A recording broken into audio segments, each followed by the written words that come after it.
Shopping સવારની દુકાનમાં light નથી. કાકા સવારના ધંધો કર્યા વગર બેઠા હતા. અત્યારે હું આવ્યા મેં કાકાને પૂછ્યું તમે કેમ બેઠા હો, તો મને કહે સવારની લાઇટ નથી. પછી બાજુમાં મુંબઈ રેડિયમ છે તો એ દુકાને ગયો તો એ દુકાનવાળાએ મને કીધું સવારની લાઇટ નથી આપણે. અને આ સ્માર્ટ મીટર લગાવી ગયા છે. અહીંયા તમે જોઈ શકો છો જૂનું રીડિંગ લખેલું છે.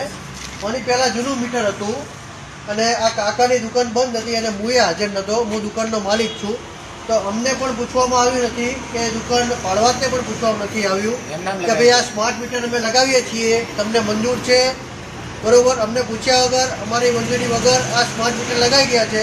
અને સરકારના પરિપત્ર પ્રમાણે આ મીટર દુકાન માલિકીની કે દુકાન ભાડવાતની રજા મંજૂરીથી લગાવી શકાય. બરોબર, આ અમને પૂછ્યા વગર લગાવી ગયા છે. સવારની ભાઈને લાઇટ ઉપરથી કાપી નાખી છે ઓનલાઈન. અને પહેલાંનું મીટરનું બિલ જે આવેલું હતું તે મીટરનું બિલ અમે ભરી દીધેલ છે. અને તમે કાકાનો જૂનો રેકોર્ડ આ મીટર નંબર ગ્રાહક નંબર નાખીને ચેક કરી લો, કોઈ પણ બિલ બાકી આ મીટરનું છે નહીં આજ સુધીનું.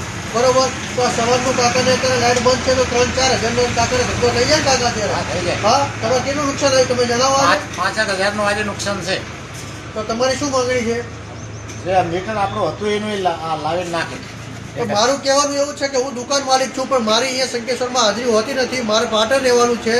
બરોબર, હું અહીંયા હાજર હોતો નથી. હું દર મહિને કે કાકાને કે ભાઈ બીજા કોઈ ભાડવાતને કે દર વખતે મારે બિલ ભરી આપવું પડે એવું કે મારે કંઈ શક્ય હોતો નથી મારી જોડે એવો ટાઈમ. તો જેથી કરીને સરકારને વિનંતી કે આ સ્માર્ટ મીટર કાઢીને સાદા મીટર લગાવી દે તો જેથી કરીને વેપારીને કોઈ તકલીફ પડે નહીં અને એમને ધંધા રોજગારીમાં પણ કોઈ તકલીફ પડે નહીં. તમારું નામ?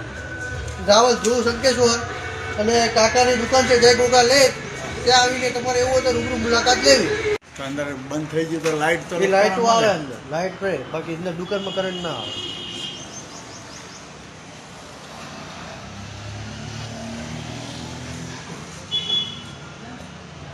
આ ઓલી દુકાન બંધ થઈ ગયું.